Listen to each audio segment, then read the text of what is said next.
All right, welcome to the 805 Life podcast, where we pull back the curtain on the truths and myths of real estate here in the 805 and beyond. I am Sergio Gonzalez, your host, and I am with my co-host, Courtney Allen. Yes, hello. Good morning. Good morning. So this is our very first podcast.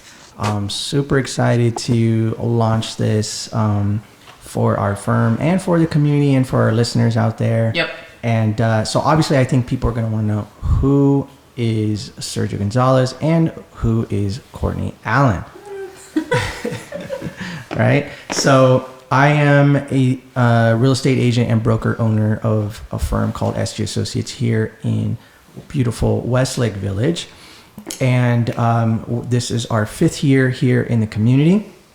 And I've been in the real estate industry for almost 20, well, I think I just hit 20 years now. Wow, congratulations. Yeah, so it's been a long time, and but 5 years here specifically in Westlake Village. So why don't you share a little bit about your history? Me. So I'm Courtney. I am from Westlake Village. I am a musical theater actor. Been living on the East Coast for 8 years. Okay. Philadelphia and New York, and came back here because of coronavirus and officially living back here with my parents. And I've started 2 other podcasts. And what I think is so cool about working with you, Sergio, now is one, you and my dad are super close. Yeah, sure. He loves you. Yeah. And I know nothing about real estate. Yeah. So this is going to be such a huge learning experience for me. And also when the time comes that I do need to buy, All right. you'll be right here. Hey, I appreciate that. Yeah. And I think we wanted to also have like you said, just different perspective on as we kind of go through some of these truths and myths along the way, from buying and selling and things that people are hearing and reading on the news, and we're having conversations almost obviously every day. Yeah. So I think there needs to be some clarity given along each person's journey, because everybody's story is different, right? And so I think it's gonna be fun. I'm super excited. Yeah, I'm super stoked. And since this is the first episode, the community sees your face. They know you. You are on social media all the time, but I actually want to know, how did you first get into real estate? Yeah, so it was I was actually started out in the entertainment industry. I was my dream job, right? My dream job was to be a cinematographer originally, Oh, cool. right? So like behind the camera. Yeah. And I was at Loyola Marymount University studying film, and then I got an internship at Sony as a production assistant. And I quickly kind of worked my way through there, and they actually offered me an opportunity to join the lighting union, right? To be an electrician, set lighting technician on some of the TV shows that were happening there. And then my career kind of took off already in film and TV, right? I was working on Spider-Man. I was working on American Pie. Oh, wow. Some major feature films. So, which was like, I was single. Obviously, I was like, 22. Right. Like, life was awesome. And then I started hearing about real estate back then, and I was like, hey, that sounds interesting. And I got my real estate license. Is that hard to get? Honestly, because I've heard different things. Okay, so honestly, that's one of the truths and myths. All right, let's get to it. Honestly, unfortunately, getting your real estate license is a low barrier of entry to get your real estate license, right? I think over the years, I think people have compared it's like car salesman and then real estate agent, like a license, right? Like as far as totem pole of where you stack up. But I think we're now made it above car salesman, I think is this good? Yeah. This is good. So is it hard to get your real estate license? No, it's not. Honestly, it's you're going to take these classes that honestly teach you nothing. It's like getting a permit. Yeah. It's basically getting a permit, honestly, and it prepares you for nothing. to actually do business in real estate. It's one of those jobs that it's hands-on, that you're going to learn from a mentor or joining a team or, or having like some really just dumb luck, honestly. Like you have friends that implicitly trust you as a new licensee that you don't know what you're doing. Right. And sometimes that sounds a little scary too, like you are dealing with someone's largest decision, right? It's really going to have a major impact on their lives. So yeah. Interesting. So yeah, it's not that hard. Oh, but good to know, just in case, like if I want to, like that's good. Yeah. So I got my license in 2001. I passed the first time, and then I left. I made a decision once I graduated. I switched my major to business finance because I was already working in the film industry. And I became a loan officer doing loans, residential loans. And then I got recruited to become an account executive for, back then Countrywide, Chase, Union Bank, major financial institutions, working with mortgage brokers to facilitate those loans. And I did that for 6 years, and then the crash started happening, banks started closing, and then I transitioned to opening up my own mortgage company. And we were licensed in 13 states. I managed 25 loan officers, and so we kind of rode that wave through that crash. And then it wasn't until 2011 when we moved to Santa Barbara that I decided to make the switch to becoming a real estate agent. Interesting. Yeah. Why the switch? Well, the Dodd-Frank Act came into play after the crash, right? There were regulations because of, all the lending that was happening, right? Like if you basically had a heartbeat, you got a loan, right? I think there was a story where someone's dog actually qualified to get a loan back then. Yeah. Oh yeah. Because it was just like willy-nilly lending, right? There was like very little to verification of anything back then. Wow. Yeah, it was pretty crazy. Yeah. And then with the appreciation was happening so fast, everybody was making money. And you buy a house and a month later it was worth, 50 grand more, and you hadn't done anything to it. And so people were just buying and selling and buying and selling, and because the banks were banking on appreciation as well. And they were packaging up, these mortgage-backed securities into the pool and just selling them. It was literally a time bomb waiting to explode, and it happened. Wow. So that's interesting. There you have it. Wow. So you got into real estate. Did you work with a company first?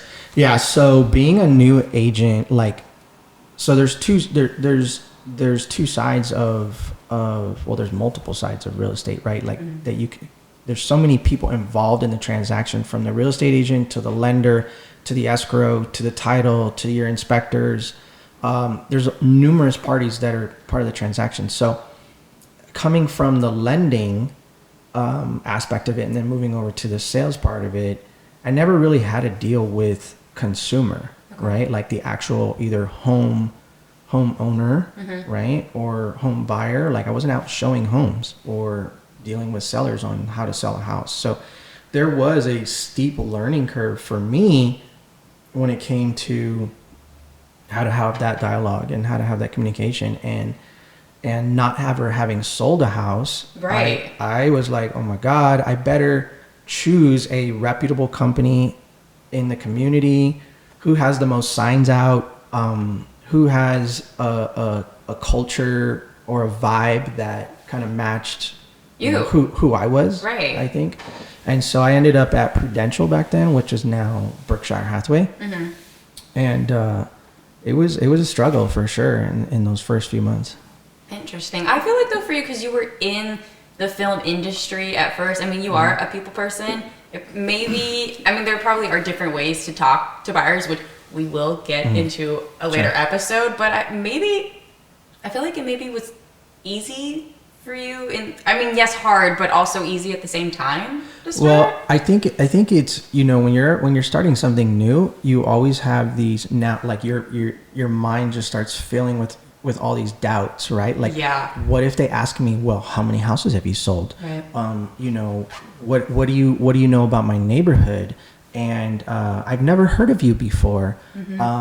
You start before anybody's even asked you those questions, honestly, right? And so you kind of start having this self-doubt that that kind of takes over sometimes of taking action or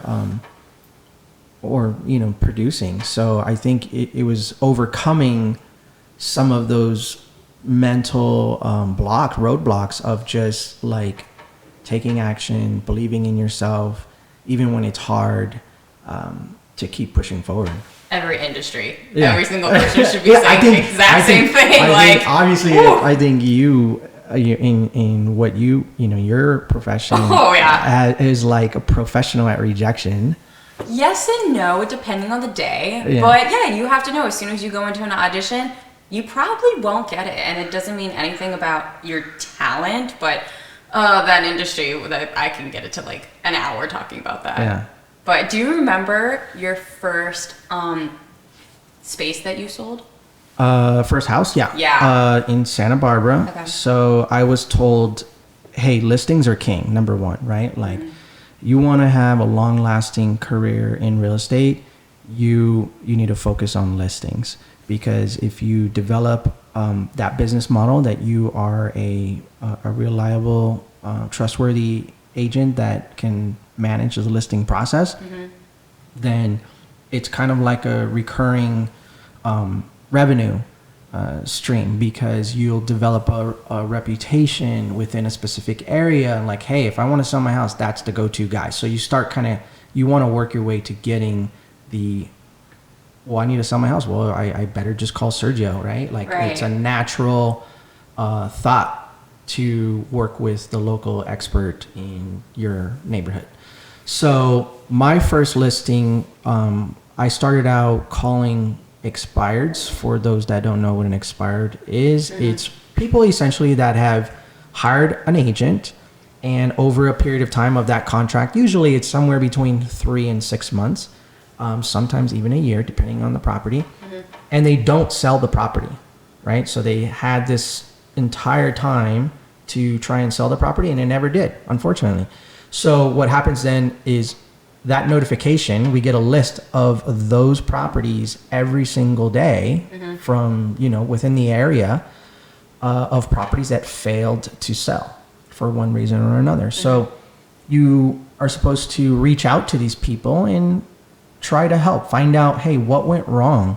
What kind of feedback did you get on the house? What kind of offers did you get? Did you get any offers? Right. What were the showings like? So all you kind of want to do a little discovery. So anyway, that was my first, that's where I cut my teeth on the direction I was going to go, because literally these are people that already raised their hand that said, hey, I want to sell my house. Right. I just need somebody to do it. I just want somebody to actually make it happen. So I was like, well, shoot, they already have said they want to sell their house, versus me trying to find people like, hey, do you want to sell your house? Hey, do you want to sell your house? Hey, do you want, like, these people are like, hey, sell my house. Right. So that's kind of the direction I went. So I remember, I called this guy, and he mentioned, hey, yeah, my house didn't sell. I don't know what happened. And I said, hey, you know what? I'm going to be in the area. Why don't I come by, take a look at your house, and see, if it still makes sense to sell. Like, maybe it doesn't. Maybe life happens. Life happens, right? Yeah. Like, it's not always because the agent didn't sell the house because of offers. I know I've talked to many people that have gotten offers, but life changes, right? Obviously more so than now, right? Yeah. There's a lot of people that were trying to sell their house now that because of COVID and whatnot, they're like, hey, you know what? Time out. I'm not moving anywhere. Yeah. So in any case, this guy, he was looking to downsize. He didn't get any offers, and it was on the market for 6 months. And it was like, when I went to go visit him, it was literally like an hour conversation. you know, from, hey, I had cancer and, you know, I got divorced. Like, you really get to know these people. You know, they want to share with you their entire life story. Right. And so I think that's kind of where the personal connection gets developed, is really listening, understanding, meeting people where they are, and not so much like, oh my God, I just want to get the listing. Can you please just, you know, sign the listing? I think it's really honestly coming from a place of contribution. Like, honestly, if I couldn't help the guy, I would be like, hey, you know what?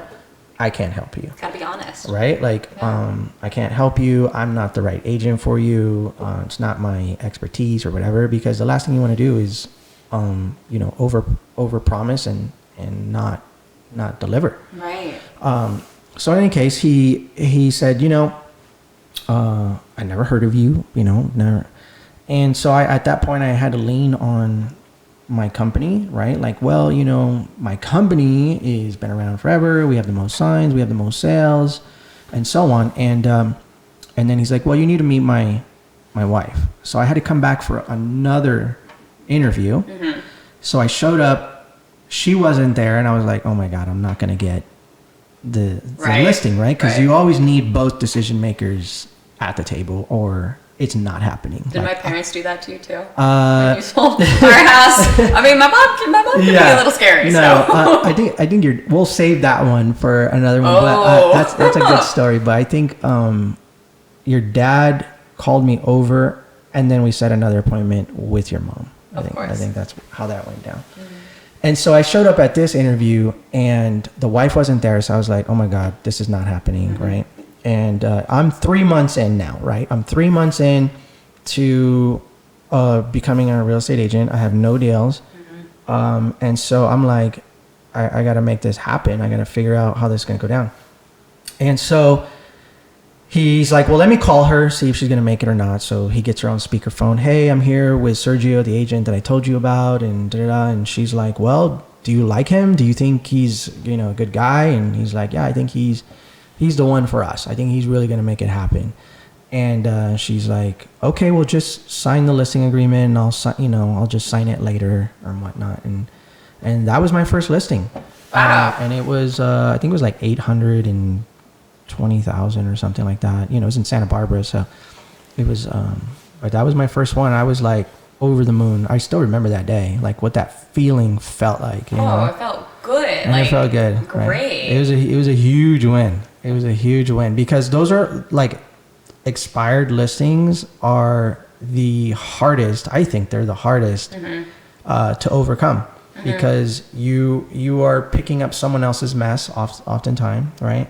And the seller's upset and disappointed. Like, it is not like they are super excited anymore about getting their house ready to sell and moving and, you know, like having that type of excitement. They're more like, well, let's see how this goes. Right. Here we go again. Right. I got to be inconvenienced. I got to, you know, do it all over again.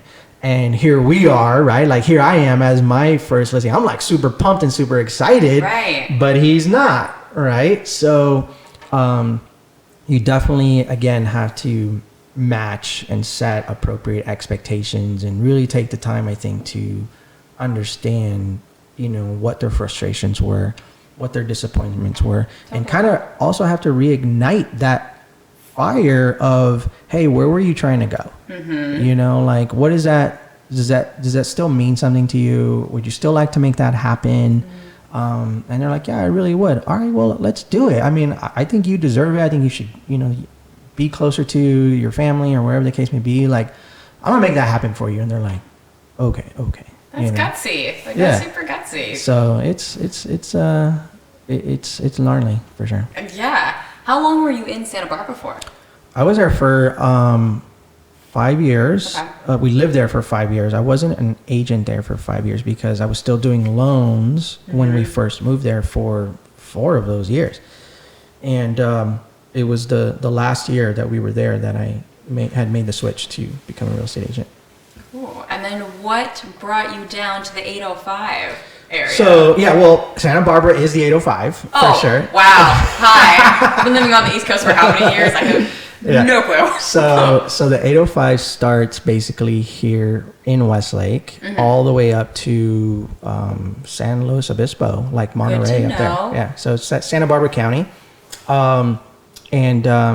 It's funny, I'll tell you a funny story. So when I came to Westlake and I was like, I'm going to create a brand around the 805 and the love for around 805. Like we have 805 beer, we have 805 living, we have 805. Like there's a lot of, there's a big community gathering or, recognition around the 805. And so there's charities around 805. It's an amazing thing to be a part of. So I was like, you know what? I should really incorporate something around the 805 with our company and our brand and our message and our love and passion for the community. So we created 805 Life video series, YouTube series, social media. I trademarked it. We've now started a charity around it called 805 Life. So it is a big part of who we are. But what was funny is when we first moved to Westlake, I still had my old 310 number from when I was doing loans for 10, 11 years. Right. So I've had that number for that long a period, and I was starting to produce, social media and video, and I'm like, hey, 805 this and 805 that, and da-da-da. And an agent messaged me. He's like, hey, dude, you're talking about 805. You might want to change your number to an 805 number. You would never think of that. I didn't think about it, honestly. I was like, holy smokes, you're right. And so I created an 805 number, and then I forwarded my old 310 number to that number for about almost 2 years, just to make sure anybody who called me, right, and I called back, I was like, hey, this is my new number, or save this new number, because I was like, man, that's 11 years. Like, that was my Rolodex, right? Like, if I lost, like, that phone and that Rolodex was worth, a lot of money, that number. So making that switch was a little scary. But over time, right, I just kind of figured out how to make that happen, and it worked out. So wow. So how different is the real estate in Westlake versus Santa Barbara? Well, it is different. It is different. For sure it is different. I think that the culture in Santa Barbara is very different, right? Like, we were living in LA for a long time. Marina Del Rey, that's where I met Galen, my wife, and Malibu and whatnot. So after I graduated from Loyola, I just lived there like, for a very long time. So I'm like a city guy, right? And then moving to Santa Barbara, because we got married and we're starting our family, it definitely was a culture shock, right? So one was like, when I became a realtor there, I was like, oh, well, I better look professional, right? I better be suited and booted kind of deal to like have people take me serious. And literally, like, I'm the only guy wearing a suit. I had a feeling. In Santa Barbara. Yeah. Right? Because it's Santa Barbara. It's like, Santa you can Barbara. wear sandals. You can wear sandals. Yeah. I mean, I don't think anybody was wearing sandals that was a realtor that I saw, but it was definitely scaled down, right? It was more a casual business type of deal, right? Like, super nice, right? Like, sport coat, collared shirt, and jeans, and some trendy shoes, and, nice belt, right? Yeah. Type of feel, versus like, I got a tie on, I got, slacks on. And so definitely felt, it took me a little bit of like, is this okay? Like, and so I finally kind of came around to it, for sure. And then here in Westlake, moving here, there's a huge golf community. Oh, yeah. Huge tennis community, huge cycling community. So it's more like all about the athletic setting, but also very business like you walk around Westlake and there are people suited and booted, ties, everything, like super professional. And then the other aspect is like, hey, I'm a cyclist, I'm a golf, I play golf, I'm tennis, I'm a triathlete, and it's a very healthy, conscious type of culture I feel here than anywhere else. So, which is so interesting, because I feel the complete opposite about Westlake. I don't know, maybe because my age and like being in New York is such a different vibe and coming back here, but also I've never really experienced Westlake the way that I would like to experience it. Because I would be here for what, a month? Maybe like 2 weeks? I would tell you that as like someone your age, like how old are you now? 26. Okay, 26. I would say like if you're coming out of college and between your age and that, living in Westlake or the bubble as we call it, right? Yes, that is what we call it. Like it's a bedroom community. Like this is not. There's no clubs here. No. Right? Like or like I think we have one. Right? What is it? Bogies. Do you even count that as a club? I don't even know if I'd count that as a club. Right? So like. It's a go eat out at a nice restaurant, have a few cocktails. I think Stonehouse is probably like the place to be personally. I love Stonehouse. So that is the highlight of the town. Right. So for someone like your age, that's like, coming from New York and like you can party all day and all night. Literally. Like this is boring, right? Yeah. That's what it is. I know. Right? Like I remember growing up out here when we moved out here when I was like 14, right? 14, like middle school, basically. Mm-hmm. And it was boring. Like, it was the mall. Like, that was pretty much it, right? Yeah. Like, there was no beach. Like, we had the beach where I used to live and go on the bike paths. And there was, like, so much to do. And then we moved out here. I'm like, there's nothing to do. Yeah. But in hindsight, right, like, I know why my parents did move us out here, right? It's like safe, super safe place, great family things to do, right? Not like as a teenager or, now there's very much different, right? Like there's so many more things that are here now that weren't here when I was that age. But, we obviously now live here with my family and it's like, there's so much to do now here, right? Like, it's unbelievable. So there's like literally, I don't think it's a boring place from a family perspective anymore. I think it's like the best thing since, sliced bread. True. No, I loved growing up here. I loved going to the school. I loved, like you said, it's so safe. And the most beautiful houses are in this area as well if you want to buy or sell. Yeah, I think there's a neighborhood for everybody. It's really what's your vibe and obviously what's your budget, at the same time. Right. But it's I think you got a mix of, your custom homes, your track homes. I mean, at the end of the day, Westlake is a planned community development, right? Like it's built out in the 60s, 70s. And so it's definitely it was built by design, right? And I always tell people if you want the 70s style homes, you're, on one side of the 101. If you want the 80s and 90s style homes, you're on the other side of the Seriously, though. That's basically what it comes down to for the most part. But there's certainly a flavor of everything for everybody, from horse properties to custom estates to track homes to condos to, whatever your flavor is, for sure. Yeah. And how do you think your business has changed since being in Westlake? I think I went through the same challenges that I was in Santa Barbara, but I think taking that experience and bringing it here was a little different, right? So I think that I quickly learned that it wasn't the company that clients were hiring, right? I thought as a new agent, like I mentioned earlier, it was like, oh my God, like I need to really lean on my company for the reputation and the number of sales. And honestly, like after had doing the transactions in Santa Barbara and how I was able to win the trust, it had nothing to do with the company. It was me. It was my sincerity, my commitment, my passion, my innovation, my creativeness that I think I brought from the entertainment industry, right? Yeah.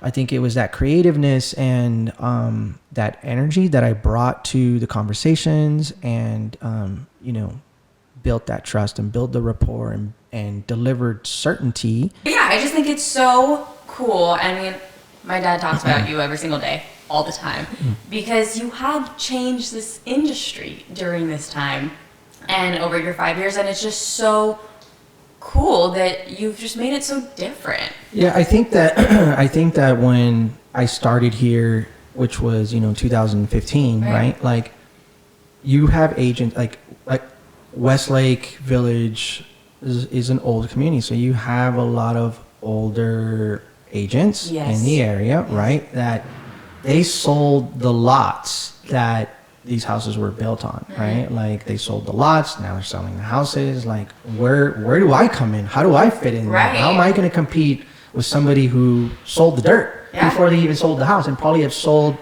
each house in the area like 5 times over, or 3 times over, whatever. What is going to be my value proposition? What is going to be my angle, of attack, to build trust and build reputation? And so I had to quickly, number one, get my knowledge, right? I had to learn it to earn it first. So getting my knowledge of the area and the stats and the trends was step number one.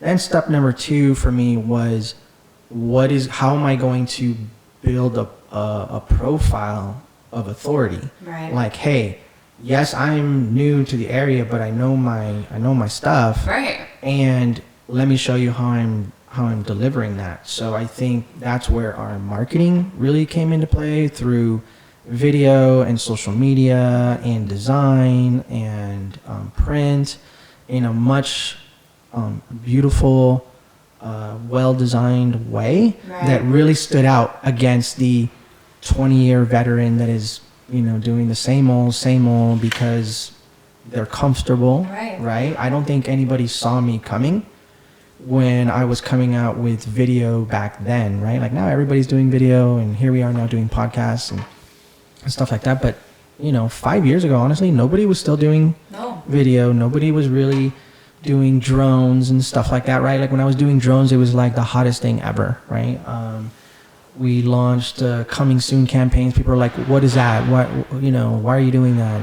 And so there was a lot of different just marketing styles and techniques that we were at the forefront of, that I think really caught people's attention and eye and style, and I think it was definitely a wow factor for the community. And I think now you kind of see a lot of the agents kind of emulating that. And so we're always just continuing to be one step ahead, I think, and continue to innovate for sure. Yeah, and that's what this podcast is going to be all about. Learning about, everything that you need to know or want to know about real estate. Yeah, I think it's, there's truths, there's myths, there's pitfalls, there's mistakes, right? I consider, I pretty much just failed my way to success. I think I tell people all the time, it is not a straight line to success. It is a, ups and downs and curves and U-turns and sideways, and that's a good way to put it. Right? And you just have to fail your way forward as fast as you can. I think some people take longer than others because they hesitate. But I think if you're just committed to getting punched in the face every day and getting up and keep going, that's honestly what it's going to take. For sure. And can't wait for all the listeners to hear this first episode and to hear more wisdom from you. And it's going to be a fun time. No, I think so. I'm super pumped about it. Thank you for being part of this. I mean, it was like, I randomly, I was hoping you would do it. I think you're perfect for it. Thank you. And I think we're gonna take this to an awesome level for sure. Yeah, I agree. So be sure to subscribe to our YouTube channel. You'll find all the links below. Follow us on Instagram. Yep.